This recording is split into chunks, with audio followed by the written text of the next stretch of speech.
Children, now we'll proceed to the exercise. Before I start the questions, because I am observing in question number 1 and 2, it is talking about whether the lines are parallel or perpendicular. ऐसा कुछ बात कर रहा है. तो first of all, I will tell you that this case, when the lines are neither perpendicular nor parallel, we need to find out the angle between two lines, which is not in our syllabus for this year. ठीक है, तो आप ये derivation भी नहीं करेंगे and इस पे बेस्ड क्वेश्चंस जहां भी मिले, वेदर इन दिस एक्सरसाइज और in the miscellaneous exercise, I will make you mark later on that which are the questions based on this concept in miscellaneous also. तो this 11.4 angle between two lines we are not doing as it is deleted from the syllabus for this for right now. Okay, so ये हम हटा देते हैं.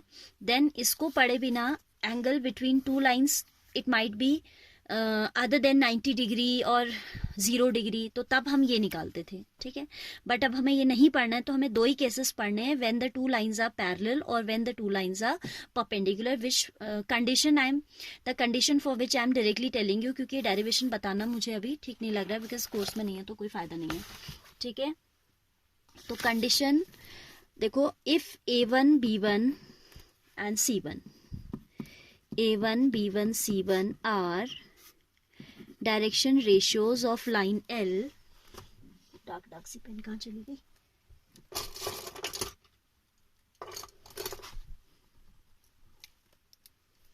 Are direction ratios of line L1 and A2 B2 C2 are direction ratios of line L2, then condition of parallelism,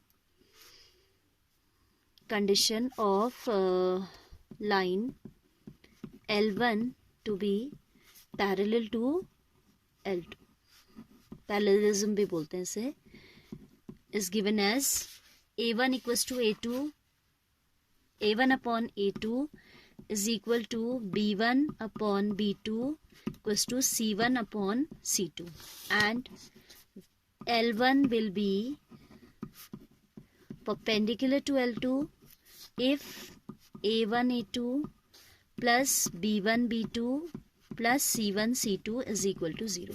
ये आपसे पूछ सकता है.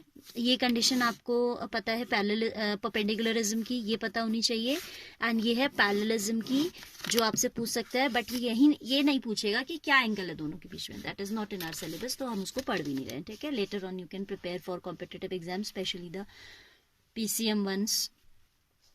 ठीक है, कॉमर्स वालों का तो 3D से पाला ही नहीं पढ़ना है 12th के बाद, है ना. तो फिर we have but right now आपको अच्छा स्कोर करना है, तो just go through all the derivations and all the questions. ठीक है, डेरिवेशन समझ में आएंगे तभी क्वेश्चन समझ में आएंगे. तो ये है हमारी condition of parallelism of two lines whose direction ratios are A1 A2 B1 B2 C1 C2, तो their ratios will be equal. And perpendicularism के लिए सम प्रोडक्ट सम 0 होता है, A1 A2 plus B1 B2 plus C1 C2 equals to 0. ये हमारी condition है किसकी? Parallelism की. And condition of, you can mark in the book also, perpendicular that is if theta. ये केसेस हमने पढ़ने हैं, एंगल तो नहीं पढ़ना है बट ये केसेस पढ़ने हैं. ठीक है, perpendicular if this and parallel if this. ठीक है, ये है हमारे सिलेबस में. तो starting questions are based on this only. Show that the three lines with direction cosines this are mutually perpendicular. क्या डायरेक्शन कोसाइंस हमें दिए हुए हैं? We are given exercise 11.2. First question I am taking. Direction cosines of a line are 12 by 13, minus 3 by 13 and then minus 4 by 13 of line L1. ठीक है, suppose इसको हम L1 कह देते हैं. Of L2 we have 4 by 13, 12 by 13 and 3 by 13. Of L3 we are having 3 by 13, negative 4 by 13 and 12 by 13. Mutually perpendicular means this is perpendicular to this to this and this to this. 1 2 2 3 and 3 1 आप दिखा दोगे. ठीक है, एक मैं दिखा रही हूँ, rest of the cases you will show yourself, क्योंकि जस्ट कंडीशन आपको दिखानी है. से A1 B1 C1 and this say A2 B2 C2, right, and this one A3 B3 and C3. तो लेट्स टेक A1, क्या दिखाना है हमें परपेंडिकुलर, तो यही वाला केस लेंगे. A1 A2 चेक करना होता तो we need to check ratio as well as this product sum. जब वो कह रहे हैं कि है परपेंडिकुलर आपने शो करना है तो सीधे ये लीजिए B1 B2 plus C1 C2. 12 into 4 48 by 169 plus minus minus 48 by 169 minus 3 4 ज़ा 12, 12 4 ज़ा 48, 12 3 ज़ा 36 होना चाहिए था यहाँ पे 36. ओवर राइटिंग हो गई, यू डू इट नीटली. हाँ, 12 4 ज़ा 48 आई रोट राइट, यहाँ गलत कर दिया. 12 3 ज़ा 36, देन 4 3 ज़ा 12 by 169 and then you see it is 48 minus 48 by 169, that is equal to 0. This implies L1 is perpendicular to L2. Similarly you will show for L2 L3 and L3 L1. ठीक है. Question number 2 also I am taking along with this only. कहता है show that the line through the points this is perpendicular to the line through this. तो जब 2 points आपको पता है तो उस लाइन की डायरेक्शन रेशियोज क्या होते हैं. देखो, suppose your line is passing through 2 points. ठीक है, आपकी लाइन एक पॉइंट P से जा रही है और एक पॉइंट Q से जा रही है और P के कोऑर्डिनेट्स आपको दिए हुए हैं x1 y1 z1 एंड इसके कोऑर्डिनेट्स आपको दिए हैं x2 y2 z2. Then direction ratios of line PQ will be x2 minus x1 comma y2 minus y1 and comma z2 minus z1. So first of all we'll go for direction ratios of both the lines and then we will apply the condition of perpendicularism, क्योंकि again वो कह रहा है कि show that the line through this are perpendicular. See the question. One line is passing through these 2 points and the other line is passing through these 2 points. ठीक है, तो पहले इसके DRs निकाल लेते हैं and then we'll find out the DRs of this set of points, means of the line joining these 2 points. फिर हम condition of perpendicular we are going to check, right? Exercise तो बहुत easy है बेटा, अगर आपको theory समझ में आ गई है there is nothing difficult in the exercise and derivations are also very simple. and plus point कि आपको derivation exam के point of view से prepare नहीं करना है, you just have to understand the things. ठीक है, you don't need to memorize that or I can say उसको बहुत ज़्यादा written practice करने की ज़रूरत नहीं, बस concept पकड़ लीजिए and then you are able to do the exercise very easily. Question number 2 we'll write direction ratios of line L1 passing through. L1 हमने खुद से कंसिडर कर लिया है for the ease of, so that we can easily write, है ना. Show that the line through this points क्या है, passing through the points 1 minus 1 2 and 3. Take the points carefully. ठीक है, प्लस माइनस में आप बहुत ध्यान से कॉपी कीजिएगा. 1 minus 1 2 3 4 minus 2. So the direction ratios will B 3 minus 1 2. 4 minus minus 1 will give you plus 5 and minus 4. Say A1, B1 and C1.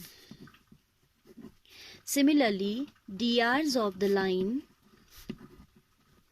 L2 passing through the points 0 3 2 and 3 5 6. ठीक है, तो क्या DRs हो जाएंगे इसके, ये हो जाएंगे आपका 3 minus 0 3 2 and 6 minus 2 is 4. 3 minus 0 3 5 minus 3 2 and this is this. Say A2 B2 and C2. Now taking A1 A2 plus B1 B2 plus C1 C2 we'll have 2 3 is 6 into 5 2 is 10, 2 3 is 6, then 5 into 2 is positive 10 and minus 4 into plus 4 is minus 16. So this is again 0. This implies line L1 is perpendicular to L2. ठीक है, hence proved. Then question number 3 आप खुद करेंगे. show that the lines through this and is parallel to this. तो you'll again find out the direction ratios of line passing through this by same concept 2 - 4, 3 - 7, 4 - 8. ऐसे ही आप इसके direction ratios निकालेंगे and then you will condition of parallelism is A1 by A2 equals to B1 by B2 equals to C1 by C2. So you will check the equality of the ratios.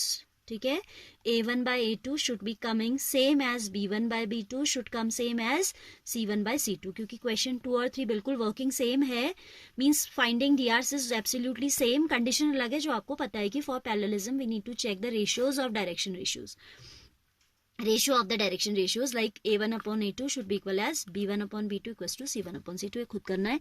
Fourth one is an example of the derivation equation of line which passes through this and parallel to this. ठीक है, क्योंकि उसने कुछ नहीं कहा है कि कैसी बताओ और वेक्टर आपको दिया है तो I will write its vector equation only. ठीक है, क्योंकि उसने हमसे कहा नहीं है कि कार्टेशियन इक्वेशन निकालो, तो हम वेक्टर इक्वेशन नहीं निकालते हैं जनरल जब तक वो कार्टेशियन इक्वेशन ना मांगे. ठीक है, क्योंकि हम वेक्टर्स पढ़ रहे हैं.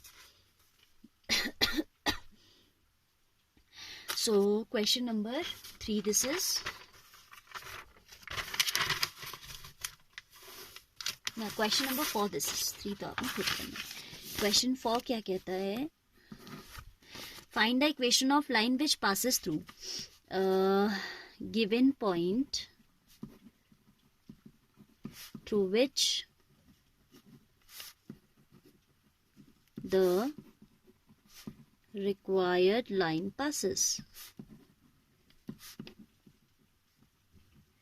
is equal to 1, 2, 3. That is, then we'll write, so position vector of the given point, point. अब आपकी ना मार्किंग भी वही होनी चाहिए जिसको जो नोटेशन आपको समझाया गया है, the same notation you will be using. Like the position vector of the line the position vector of the point through which line passes we are denoting by small a, so you will write small a here. Otherwise आप formula में confuse हो जाओगे अगर आप उसकी notation if you are changing no then while applying the formula you may get confused, so do not change. हम इतना ध्यान में रख सकते हैं कि through which the line passes the position of vector of that has to be shown by a.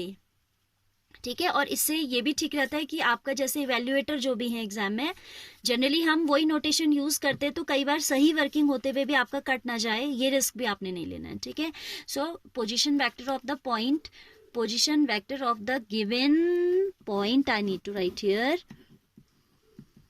through which your line is passing is always denoted, we'll always denote it by vector a, and that will be I cap plus twice of j cap plus thrice of k cap. ठीक है, ये हो गया a vector. और जिसके parallel है उन्होंने वो वेक्टर दे रखा है वेक्टर b to which या which is parallel to the required line, which is parallel to the required line. ये इवन ये भी आप ना लिखें ना तो चलेगा, आप डायरेक्टली बी वेक्टर लिख सकते हैं. B vector I am again and again writing की जिससे आपको मेमोराइज हो जाए कि B vector is the notation for the vector to which are required line is parallel. That is why I am writing again and again. ठीक है, और शुरू में आप भी लिखोगे तो आपके दिमाग में बिल्कुल अच्छे से ये चीजें कंसेप्ट जो है बैठ जाएंगे. B vector which is parallel to the required line and that vector is given as 3i plus 2j minus 2k. ठीक है, ओवर राइटिंग थोड़ी ज्यादा हो गई है आज. 3i प्लस 2j माइनस, दिमाग में चल रहा है कि स्कूल की भी तैयारी करना है तो थोड़ा हो जा रहा है. तो अब निकालना क्या है, so the equation of required line will be r vector equals to a vector plus lambda times b vector. r vector as it is, a vector I plus 2j plus 3k. ठीक है, plus lambda times 3i plus 2j minus 2k. Cap zero पे नाइएगा इन्हें. This is the required equation of the line.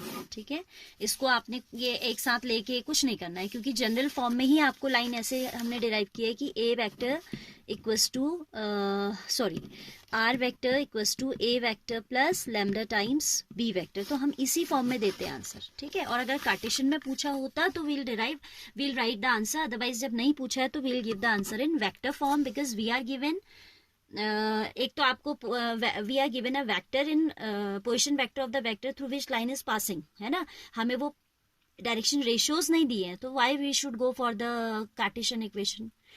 जब आपको दिया होता है कि भाई जिसके पैरेलल है उसके डायरेक्शन रेशियोज ये हैं, तो हमें बी वेक्टर बनाना होता है ना, बट यहाँ तो हमें बी वेक्टर रेडीमेड दिया हुआ है, तो we will go for the vector equation only unless and until the question ask for Cartesian. Exam में भी ध्यान रखिएगा कि जब तक कार्टेशियन ना पूछा जाए you should answer in vector form, ठीक है।